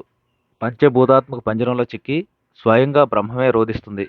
కళ్ళు మూసుకుని నువ్వు ముళ్ళు లేదు అనుకుంటావు కానీ నువ్వు ముళ్ళును తాకినంతగానే అవి గుచ్చుకోవడంలో అబ్బా అంటూ చేతిని యువతలకు లాక్కుంటావు. అలాగే జనన మరణాలు, పుణ్యపాపాలు మొదలైన ద్వంద్వాలకు అతీతుడు అని అఖండ సచ్చిదానందమయి బ్రహ్మాన్నని నువ్వెంతగా భావించుకున్నా శరీరానికి ఏ వ్యాధి సోకగానే లేదా మనస్సు విషయాకర్షలకు లోనై కామినీ కాంచనాలతో తగులుకొని పాపకార్యాలను చేయ నిన్ను ప్రేరేపించేటప్పుడు నువ్వు మోహితుడు అవుతున్నావు, దుఃఖాధీనుడు అవుతున్నావు. చివరకు అవివేకై సత్ప్రవర్తనాన్ని విడిచి విడనాడి మాయాజాలంలో చిక్కుంటున్నావు. కాబట్టి భగవంతుడు స్వయంగా కరుణించకుండా మహామాయ నీకోసం మోక్షద్వారాన్ని తెరవనిదే. నువ్వు ఎన్నటికీ ఆత్మసాక్షాత్కారం పొంది దుఃఖాతీతుడు కాలేవని గ్రహించు. సైషా ప్రసన్న వరద నృణాం భవతి ముక్తయే. వరప్రదాయిని అయిన ఆ దేవియే ప్రసన్న అయినప్పుడు మానవులను సంసార బంధ విముక్తులను చేస్తున్నది అని దేవి మహాత్మ్యంలో మీరు వినలేదా? మార్గం నుంచి జగజ్జనని అవరోధాలను తొలగిస్తే గాని ఎవరూ దేవిని సాధించలేరు. మహామాయ కరుణించి సాధకుడి మార్గం నుంచి తొలగితేనే గాని బ్రహ్మ సాక్షాత్కారం అతడెన్నటికీ లభించదు. ఆ తల్లి తన కృపా కటాక్షాన్ని అతడి మీద పరపగానే అతడు ధన్యుడై భగవత్ సాక్షాత్కారం పొందుతాడు. సమస్త దుఃఖాలకు అతీతుడవుతాడు. లేకుంటే మీరెంతటి వివేక వైరాగ్యాది సాధనలు అవలంబించినా అవన్నీ నిష్ప్రయోజనాలే. ఒక్క ఓమయి పాయ 100 మెతుకులను ఆరగిస్తుందని చెబుతారు. ఒక్క ఓమము పాయ 100 మెతుకులను ఆరగిస్తుందని చెబుతారు. కానీ జీర్ణకోశం చెడిపోయిన పక్షంలో 100 ఓమముల పాయలైనా ఒక్క మెతుకును కూడా ఆరగింపజాలవు. 801. నిర్గుణ బ్రహ్మ సాక్షాత్కారం పొందటమే యోగి అభిష్టం. కానీ సర్వసామాన్యంగా అలాంటివాడు ఈ కలియుగంలో భగవంతుని భజిస్తూ ప్రార్థిస్తూ అతడికి ఆత్మార్పణ కావించుకోవడమే శ్రేయస్కరం చెప్పాల్సి ఉంటుంది. భగవంతుడు తన భక్తుని రక్షిస్తాడు. అంతేగాక భగవంతుడు పరితపిస్తే బ్రహ్మజ్ఞానాన్ని సైతం తప్పక వసుకుతాడు. జ్ఞానయోగి ఇలా భక్తి జ్ఞానాలు రెండింటినీ పొందవచ్చు. అతడు బ్రహ్మ సాక్షాత్కారాన్ని పొందగలడు. భగవదనుగ్రహం ఉంటే అతడు భక్తులు ఆరాధించే సగుణ బ్రహ్మం యొక్క సాక్షాత్కారాన్ని పొందుతాడు. భక్తుడు సర్వసామాన్యంగా సగుణ బ్రహ్మ సాక్షాత్కారంతో తృప్తి చెందుతాడు. కానీ భగవంతుడు అతన్ని తన అఖండ ఐశ్వర్యానికి వారసుడుగా చేసి భక్తి జ్ఞానాలను రెండింటినీ ప్రసాదిస్తాడు. సగుణ బ్రహ్మ సాక్షాత్తునే కాక నిర్గుణ బ్రహ్మ సాక్షాత్కారం కూడా అతనికి లభిస్తుంది. ఎవరైతే కలకత్తా చేరగలిగితే దానిలోని మైదానాన్ని, ఆక్టర్లోని స్మారక స్తంభాన్ని, పురావస్తు ప్రదర్శనశాలను, చూడదగ్గ ఇతర ఆసక్తికరమైన వాటిని చూడజాలకపోతారా? 802. ప్రశ్న: భక్తుడు ఎన్నడైనా భగవంతునితో పరిపూర్ణ ఐక్యాన్ని పొందుతాడా? అయితే ఎలా పొందుతాడు? శ్రీరామకృష్ణులు: జీవాత్మ భగవంతుడితో పరిపూర్ణ ఐక్యాన్ని పొందుతాడు. ఇలా ఐక్యాన్ని పొందినప్పుడే నేను బ్రహ్మాన్ని, అహం బ్రహ్మాస్మి అని చెప్పగలుగుతాడు. ఇంట్లోని వృద్ధ సేవకుడు కాలక్రమాన ఇంట్లో ఒకడుగా పరిణించబడతాడు. ఇంటి యజమాని అతడి సేవను చూసి ఎంతో సంతోషించి ఒకానొక రోజు అతన్ని తాను కూర్చునే ఆసనంలో కూర్చోబెట్టి నాటి నుంచి తనకు అతడికి వ్యత్యాసం లేదని తన చుట్టూ ఉన్నవారికి చెప్పవచ్చు. అంతేగాక ఇతడు నేను ఒకటే, నా పట్ల మీరు విధేయులై వర్తించినట్లే ఇతడి పట్ల వర్తించండి, అలా చేయని వారు దండింపబడతారని కూడా చెప్పవచ్చు. ఇలాంటి గౌరవాన్ని పొందడానికి అతడు నమ్రతతో సంకోచించిన యజమాని బలవంతంగా అతన్ని ఉత్తమాసనంలో ఆసీనుడు చేస్తారు. చిరకాలం భగవంతుని సేవించి అతడిలో ఐక్యమయ్యే భక్తుల విషయం కూడా ఇలాంటిదే. భగవంతుడు కృపాపూర్ణుడై తన అఖండ ఐశ్వర్యాన్ని, అనంత కళ్యాణ గుణాలను ఇలాంటి భక్తుడికి సంపూర్ణంగా ఇచ్చి స్వయంగా అతడికి లోకేశ్వర పదవిని అనుగ్రహిస్తాడు. 803 భక్తుడు సర్వసామాన్యంగా బ్రహ్మజ్ఞానాన్ని అభిలషించడు. కానీ అతడు శ్రీకృష్ణుడు, చైతన్యుడు వంటి నా జగజనని దివ్యావతారాలను స్వయంగా నా జగజ్జననో సాక్షాత్కరించుకున్నంత వరకు మాత్రాన్నే సంతుష్టపడతాడు. సంతృప్తుడవుతాడు. సమాజ స్థితిలో తన ప్రత్యేకత నిర్మూలం కారాదని అతడు భావిస్తాడు. బ్రహ్మాన్ని పురుషోత్తముడుగా గాంచి అలాంటి దివ్యానుభవం పొందడానికి తగినంత వ్యక్తిత్వం తనకు నిలిచి ఉండాలని అతడి అభిలాష. అతడు స్వయంగా చక్కెర కాగోరడు, కానీ చక్కెర రుచిని చూడదలుస్తాడు. 804 నా దివ్యజనని తానే వేదాంతోక్తమైన బ్రహ్మాన్నని వక్కాణిస్తున్నది. ఆమె అహంకారాన్ని నిర్మూలించి బ్రహ్మజ్ఞానాన్ని వసగలదు. నిత్యమేది అనిత్యమేది అనే విచారణ మూలాన నువ్విలా బ్రహ్మజ్ఞానాన్ని పొందవచ్చు. అంతేగాక భక్తి మూలాన బ్రహ్మజ్ఞానాన్ని పొందవచ్చు. భక్తి కోసం, వికాసం కోసం, ఆత్మసమర్పణ కోసం నిరంతరము ఆమెను ప్రార్థించడమే భక్తి యోగతత్వం. వీటి మూలాన మొదట నా జగజ్జనని సాన్నిధ్యాన్ని పొందు. నీ ప్రార్థన హృదయపూర్వకమైతే నా దివ్యమాత దాన్ని ఆలకించి తీరుతుందని నా మాటగా నమ్ము. కానీ నువ్వందుకు కాచుకుని ఉండాలి. ఆమె నిర్గుణత్వాన్ని సాక్షాత్కరించుకోదలిస్తే మళ్ళీ ఆమెనే ప్రార్థించు. ఆమె నీ ప్రార్థన ఆలకిస్తే ఆమె సర్వశక్తిమయి కదా. సమాస్థితిలో నీకు ఆమె నిర్గుణత్వం అనుభవం అవుతుంది. ఇదే బ్రహ్మజ్ఞానం. జ్ఞానికి భక్తుడికి ప్రవృత్తుల్లో వ్యత్యాసం. 805 సాధకుడు 2 రకాలుగా కనిపిస్తారు. ఒక రకం వారిని కోతిపిల్లతోనూ, రెండవ రకం వారిని పిల్లికూనతోనూ పోల్చవచ్చు. అలాగే జ్ఞాన మార్గాన్ని లేదా నిష్కామ కర్మ మార్గాన్ని అవలంబించే సాధకుడు మోక్షానికై స్వప్రయత్నం మీద ఆధారపడతాడు. భక్తి మార్గాన్ని అవలంబించేవాడైతే సమస్తం ఈశ్వరేచ్ఛతోనే జరుగుతుందని గ్రహించి పరిపూర్ణ విశ్వాసంతో అతడి అనుగ్రహం మీద ఆధారపడి అతడికి సంపూర్ణంగా ఆత్మార్పణ చేసుకుంటాడు. ఇందులో ముందు చెప్పినవాడు కోతిపిల్ల వంటి వాడు, మర్కట కిశోర న్యాయం. తర్వాత చెప్పినవాడు అంటే భగవంతుడు ఆత్మార్పణ కావించుకునే సాధకుడు పిల్లికొన వంటివాడు, మార్జాల కిశోర న్యాయము. 807 ఈ సమస్త ప్రపంచం నేనే, ఈ సమస్త ప్రపంచం నువ్వే. నువ్వు ప్రభువు, నేను సేవకుణ్ణి. ఈ 3 మనోభావాల్లోనూ దేనిలోనూ ఒకదానిలో చక్కగా నెలకొన్నవాడు మాత్రమే భగవత్ సాక్షాత్కారం పొందగలడు. 808 శివాంశతో జన్మించిన వాడు జ్ఞాని అవుతాడు. బ్రహ్మమే సత్యం, జగత్తు మిథ్య అనే జ్ఞానం పొందడమే అతడి అభీష్టం. కానీ విష్ణువాంశతో జన్మించిన వాడికి భక్తి విశ్వాసాలు ఎన్నడూ కొరవడవు. నిత్యానిత్య వస్తు విచారణతో లేక తార్కిక జ్ఞాన మహిమతో తాత్కాలికంగా అతడి భక్తి విశ్వాసాలు ఒకప్పుడు కాస్త సడలినా సకాలంలో అవి యాదవ కుల నాశకమైన ముసలం మాదిరి విజృంభిస్తాయి. 809 జ్ఞాని హృదయంలో ప్రవహించే ప్రజ్ఞాన గంగ ఒకే దిశగా ప్రవహిస్తూ ఉంటుంది. అతడి సర్వజగత్తు స్వప్నతుల్యంగా కనబడుతూ ఉంటుంది. అతడు సదా ఆత్మలోనే నెలకొని ఉంటాడు. కానీ భక్తుడి హృదయంలోని ప్రేమగంగా సదా ఒకే దిశలో ప్రవహించదు. దానిలో పోటు పాటలు ఉంటాయి. భక్తుడు ఒకప్పుడు నవ్వుతాడు, ఒకప్పుడు ఏడుస్తాడు, ఒకప్పుడు ఆడుతాడు, మరొకప్పుడు పాడుతాడు. భక్తుడు ఎప్పుడూ భగవత్ సన్నిధానంలో కలిగే ఆనందాన్ని అనుభవించగోరతాడు. సముద్రంలో తేలియాడే మంచుకొండ మాదిరి ఆనంద సాగరంలో ఒకప్పుడు అతడు ఈదులాడతాడు, ఒకప్పుడు మునుగుతాడు, ఒకప్పుడు తేలుతూ అందులోనే నెలకొని ఉండాలని అభిలషిస్తాడు. 810 పురాణాల ప్రకారం భక్తుడు భగవంతుడి కంటే భిన్నుడు. భక్తుడు ఒక తత్వం, భగవంతుడు వేరొక తత్వం. ఈ దేహం ఘటం లాంటిది. మనోబుద్ధి అహంకారాలే దీనిలోనే నీరు. బ్రహ్మం సూర్యుడు లాంటిది. అది అంతఃకరణమనే నీటిలో ప్రతిఫలిస్తున్నది. కాబట్టి భక్తుడు వివిధ దివ్య రూపాలను దర్శిస్తుంటాడు. కానీ వేదాంతం ప్రకారం బ్రహ్మం ఒక్కటే, తక్కిందంతా మాయ, కళ మాదిరి మిథ్య. బ్రహ్మసాగరంలో నేను అనే ఈ కర్ర పడి ఉంది. ఈ కర్రను నువ్వు తొలగిస్తే అఖండ జలం గోచరిస్తుంది. కానీ కర్ర ఉన్నంత దాకా అది నీటిని 2 భాగాలుగా అటుగా ఇటుగా విభజిస్తుంది. మానవుడు సమాస్థితిని పొందగానే బ్రహ్మజ్ఞానం ఉదయిస్తుంది. అహంకారం అప్పుడు నిర్మూలమవుతుంది. వేదాంతం ప్రకారం జాగ్రత్త అవస్థ కూడా మిథ్యే. 811 నారదుడు మొదలైన ఆచార్యులు బ్రహ్మజ్ఞానాన్ని పొందాక కూడా లోకహితార్థార్థం భక్తిని అవలంబించారు. 812 గురుదేవులు భక్తి చంద్రుడు లాంటిది, జ్ఞానమో సూర్యుడు లాంటిది. ఉత్తర దక్షిణ ధృవాల వద్ద సముద్రాలున్నాయని, వాటిలో నీరు చాలా భాగం మంచుగడ్డగా ఏర్పడుతుందని, వాటి మధ్య ఓడలు చిక్కుకుంటూ ఉంటాయని విన్నాను. ఒక భక్తుడు భక్తి మార్గంలో కూడా జనం ఇలాగే మార్గమధ్యంలో చిక్కుకుంటారా ఏమిటి? అవును. గురుదేవులన్నారు. అవును. చిక్కుకుంటారు. దానివల్ల భయం లేదు. వారిని బంధించే మంచుగడ్డలు అఖండ సచ్చిదానంద సాగరంలోని జలమే కానీ మరొకటి కాదు.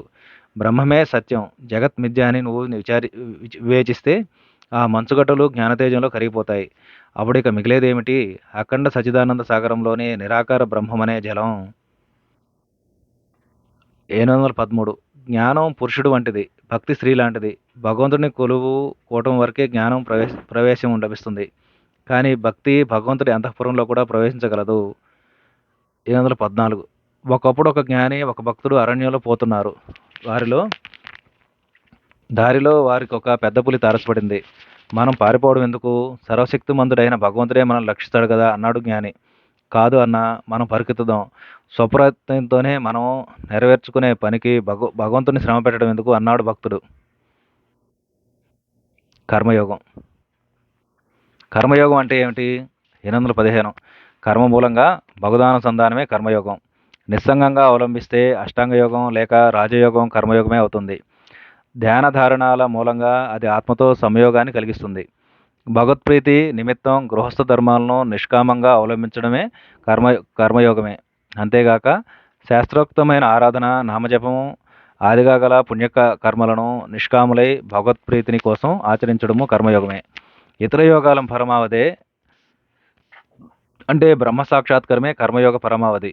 అది బ్రహ్మ సాక్షాత్కారం సగుణం కావచ్చు, నిర్గుణం కావచ్చు, రెండూ కావచ్చు. 816 గుణాధిక్యం గల వ్యక్తి నుంచి కర్మలు తమంత తామే తొలగిపోతాయి. అతడు ప్రయత్నించి కర్మలను చేయజాలడు. భగవంతుని అతన్ని కర్మలను చేయనివ్వడు. ఇందుకు ఒక ఉదాహరణ. గర్భవతి అయిన కోడలికి క్రమంగా ఇంటి పనులు బరువు తప్పిస్తారు. ఇక బిడ్డ పుట్టగానే బిడ్డను సంరక్షించుకోవడం తప్ప ఆమెకు మరేమీ పని ఉండనివ్వరు. సత్వగుణ పూర్ణులు కానివారు సాంసారిక కృతకృత్యాలన్నింటినీ నిర్వర్తించాలి. భగవంతుడికి పూర్తిగా ఆత్మార్పణను గావించుకుని వారు శ్రీమంతుల ఇంట్లోని దాసి మాదిరి ప్రవర్తించాలి. ఇదే కర్మయోగం. భగవన్నామాన్ని స్మరిస్తూ శక్తి కొద్దీ భగవంతుని ధ్యానిస్తూ వెంటనే పై చెప్పిన రీతిన స్వధర్మాన్ని నిర్వర్తించడమే కర్మయోగ తత్వం. 817 నువ్వు భగవంతుడికి దేని సమర్పించినా వేరెట్లు అదనంగా నీకు తిరిగి ముడుతుంది. కాబట్టి కర్మాంతాన కృష్ణార్పణమస్తు అని నీళ్లు విడవాలి. 818 యుధిష్ఠిరుడు శ్రీకృష్ణుడికి తన పాపాలు కూడా సమర్పించబోగా భీముడు ఇలా వారించాడు. వద్దు వద్దు, మీరు ఇలా చేయవద్దు. ఎందుకంటే కృష్ణుడికి దేని సమర్పించినా సహస్ర గుణాధికంగా మీకు తిరిగి వస్తుంది. కర్మయోగంలో పరిరక్షణగా భక్తి. 819 కర్మయోగంలో పరిరక్షణగా భక్తి. 819 ఏమైనా నిష్కామ కర్మ ముఖ్యంగా ఈ కలియుగంలో దుస్సాధ్యం. కాబట్టి భగవదానుసంధానానికి కర్మయోగ, జ్ఞానయోగాల కంటే శ్రద్ధాభక్తులతో భగవంతుని ప్రార్థించడమే సముచితం. అయినా కర్మనెవడూ తప్పించుకోలేడు. మనోవ్యాపారం అంతా కర్మే. నేను అనుభవిస్తున్నాను లేక నేను తలుస్తున్నాను అనే భావన కూడా కర్మే. కర్మయుక్తమైన భక్తియోగం అంటే భగవద్భక్తితో కర్మ క్షీణిస్తుందన్నమాట. గమ్యాన అంటే భగవంతుడి పట్ల మనసు నిలవడంతో కర్మ క్షీణిస్తుందని మొదట మనం గుర్తించాలి. రెండవది నిష్కామ కర్మాచరణకి ఇది తోడ్పడుతుంది. భగవంతుని భజిస్తుంటే సిరి సంపదల పట్ల, భోగభాగ్యాల పట్ల, పేరు ప్రతిష్టల పట్ల, అధికారం పట్ల ఎప్పుడూ అనురక్తుడు కాజాలడు. మేలైన ఓల కలకండ పానకాన్ని ఒకసారి రుచి చూసిన వాడు బెల్లపు నీళ్ళ కోసం దేవులాడడు. 820 ఈ కలియుగంలో భగవద్భక్తి రహితమైన కర్మ నిలవలేదు. ఇది ఇసుక మీద భవనాన్ని నిర్మించబోనడం వంటిది. మొదట భక్తిని అలవర్చుకో. ఆ తర్వాత నీకు ఇష్టమైతే ఇతరమైనవన్నీ అంటే పాఠశాలలు, ఆసుపత్రులు మొదలైనవన్నీ నువ్వు ప్రారంభించవచ్చు. మొదట భక్తి, తర్వాత కర్మ. భగవద్భక్తి లేని కర్మ పునాదులు లేని గోడ. అది నిలబడలేదు. 821 ఈ కలియుగానికి నారదీయ భక్తి అంటే శ్రద్ధాభక్తి, ఆత్మార్పణం. వీటి మూలంగా నారద మహర్షి అనుష్ఠానపూర్వకంగా బోధించిన భగవదానుసంధాన మార్గమే తగి ఉంది. కర్మయోగ అనుష్ఠానానికి అంటే శాస్త్రవిహితమైన కర్మలన్నిటికీ ఆచరించడానికి తగినంత వ్యవధి లేదు. నేటి జ్వరాలకు సుప్రసిద్ధమైన దశమూల పచనం ఔషధం కాదాలకున్నదని సంగతి మీకు తెలియదా? ఆ ఔషధం గుణమివ్వడానికి ముందే రోగి మరణిస్తాడు. ఫీవర్ మిక్చర్ నేటి జ్వరాలకు నియమితమైన ఔషధం. 822 ఒక భక్తుడు భగవంతుడి మీద మనసు నిలపడానికి కార్యభారం అడ్డు వస్తుందా? వస్తుంది కదా! గురుదేవులు: అవును, నిస్సందేహంగా అడ్డు వస్తుంది. కానీ జ్ఞాని అయిన వాడు నిష్కామంగా కర్మ నిర్వర్తించవచ్చు. అప్పుడు కర్మ అతన్ని బంధించలేదు. హృదయపూర్వకంగా నువ్వు వాంఛించే పక్షంలో భగవంతుడే నీకు తోడ్పడతాడు. అప్పుడు కర్మబంధం క్రమంగా తొలగిపోతుంది. 823 ప్రజోపకారిగా ప్రఖ్యాతిగాంచిన ఈశ్వరచంద్ర విద్యాసాగర్తో గురుదేవులు ఇలా అన్నారు: మీ స్వభావం జ్ఞానప్రదమైన సత్యంతో కూడుకున్నది. పైగా అది మిమ్మల్ని సత్కర్మ నిరతుడిని చేసి తీవ్ర కార్యదక్షుడిగా చేసే స్థితిలో ఉంది. ఔదార్యం, దయాళుత్వం, పరుల పట్ల సానుభూతి మొదలైన వాటినన్నిటినీ నిష్కామంగా అవలంబించే పక్షంలో మంచివే. వాటితో పాటు భగవద్భక్తి ఉంటే అవి భగవంతుని పొందిస్తాయి. 824 ధ్యాన కాలంలో మాత్రమే భగవంతుని గురించి చింతిస్తూ ఇతర సమయాల్లో పూర్తిగా భగవంతుని మరచి ఉండవచ్చునా అని మీ అభిప్రాయం. దుర్గా పూజలో విగ్రహం పక్కన సదా దీపం ఎలా వెలిగింపబడి ఉంటుందో మీరు చూడలేదా? దాన్నెప్పుడు ఆరిపోనివ్వరు. కర్మచాలక ఆరిపోతే ఇంటి యజమానికి ఏదో అనర్థం వాటిల్లుతుంది. అలాగే నీ హృదయ కమలలో దేవుణ్ణి ప్రతిష్ఠించాక దైవచింతనమనే దీపాన్ని సదా వెలుగుతూ ఉండనివ్వాలి. లోక వ్యవహారాలను జరిపేటప్పుడు మధ్య మధ్యలో దృష్టిని అంతర్ముఖం చేసి ఆ దీపం వెలుగుతుందో లేదో గమనిస్తూ ఉండాలి. సేవాపరమైన కర్మ భగవదారాధనతో సమం.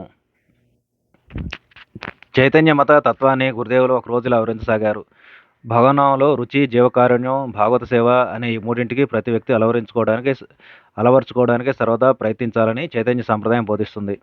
భగవంతుడు అతి నామం ఒకటే. ఇది గ్రహించి ప్రతి వ్యక్తి అమిత శ్రద్ధాభక్తులతో భగవన్నామాన్ని స్మరించాలి, కీర్తించాలి. కృష్ణుడికి వైష్ణవుడికి వ్యత్యాసం లేదనే దృఢ నిశ్చయంతో భక్తులు సదా సేవించాలి. యావత్ ప్రపంచం భగవన్మందిరం అనే ఎరుకతో జీవకారుణ్యం కలిగి ఉండాలి. హఠాత్తుగా జీవకారుణ్యం అనే చివరి మాటను ఉచ్చరించి గురుదేవులు సమాధి మగ్నులయ్యారు.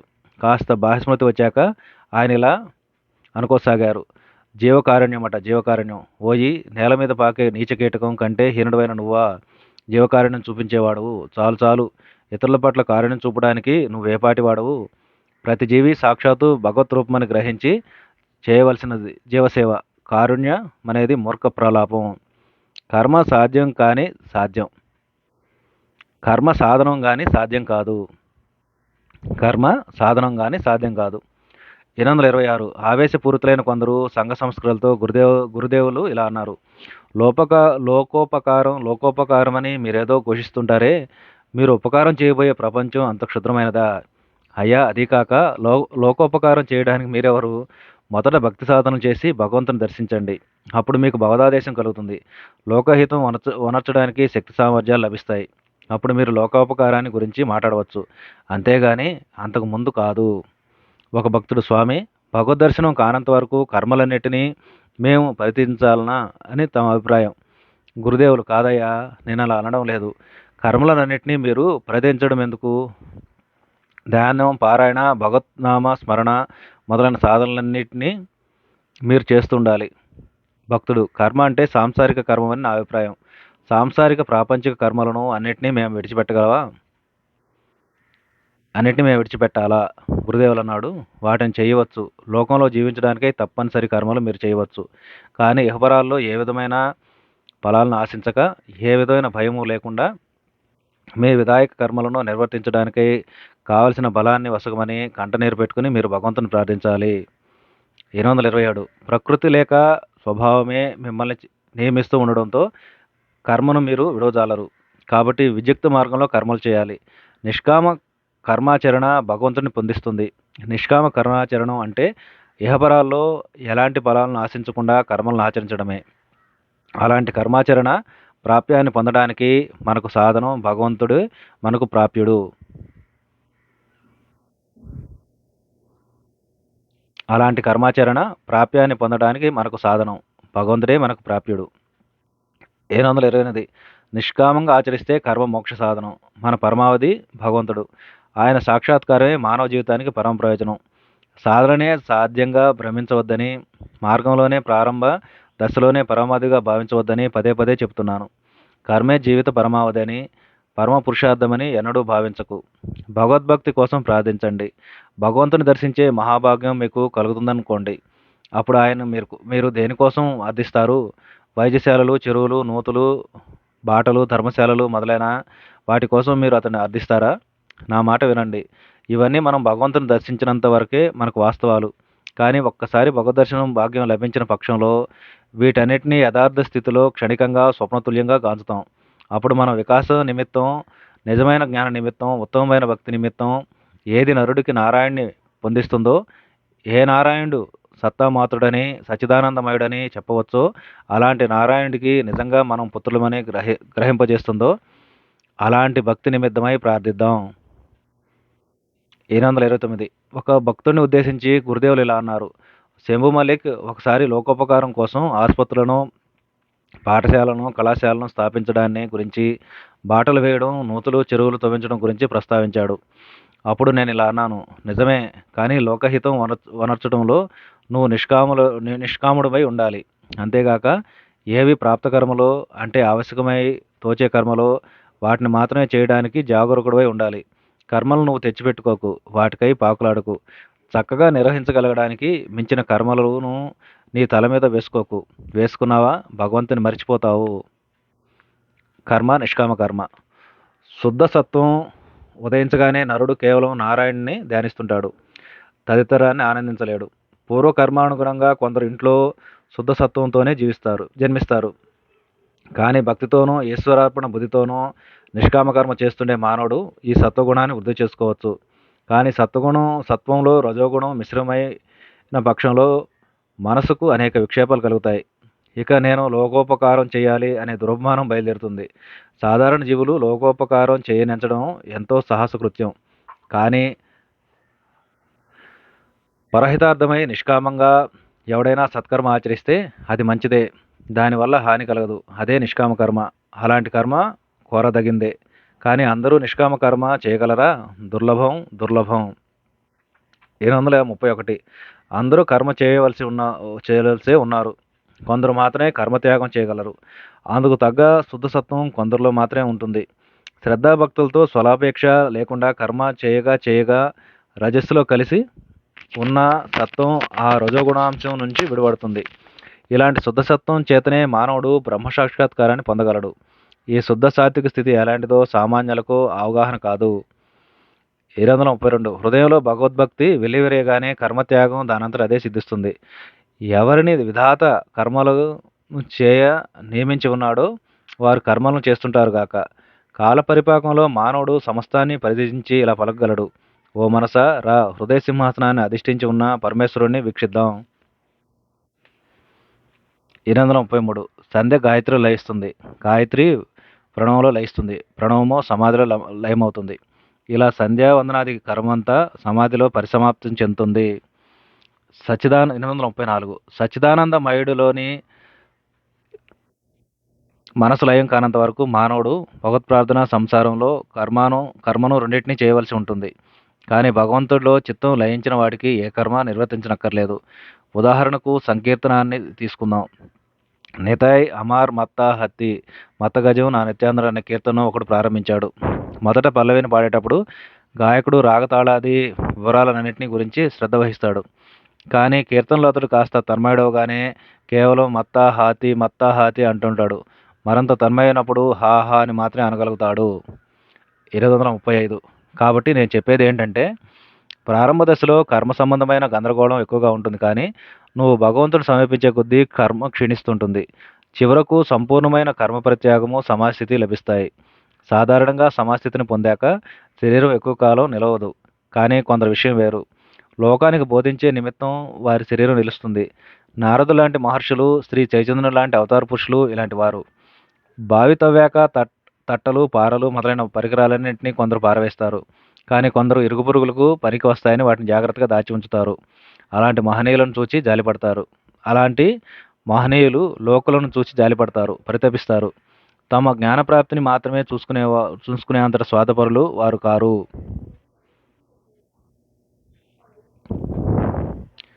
కాబట్టి నేను చెప్పేది ఏమిటంటే, ప్రారంభ దశలో కర్మ సంబంధమైన గందరగోళం ఎక్కువగా ఉంటుంది. కానీ నువ్వు భగవంతుని సమీపించే కొద్దీ కర్మ క్షీణిస్తూ ఉంటుంది. చివరకు సంపూర్ణమైన కర్మ పరిత్యాగము సమాస్థితి లభిస్తాయి. సాధారణంగా సమాస్థితిని పొందాక శరీరం ఎక్కువ కాలం నిలవదు. కానీ కొందరు విషయం వేరు. లోకానికి బోధించే నిమిత్తం వారి శరీరం నిలుస్తుంది. నారదుల్లాంటి మహర్షులు, శ్రీ చైతన్యులాంటి అవతార పురుషులు ఇలాంటి వారే. బావి తవ్వాక తట్టలు, పారలు మొదలైన పరికరాలన్నిటిని కొందరు పారవేస్తారు. కానీ మరికొందరు ఇరుగు పొరుగులు పనికి వస్తాయని వాటిని జాగ్రత్తగా దాచి ఉంచుతారు. అలాంటి మహనీయులు లోకలను చూచి జాలిపడతారు, పరితపిస్తారు. తమ జ్ఞానప్రాప్తిని మాత్రమే చూసుకునే అంతటా స్వార్థపరులు కారు వారు. జై రామకృష్ణ.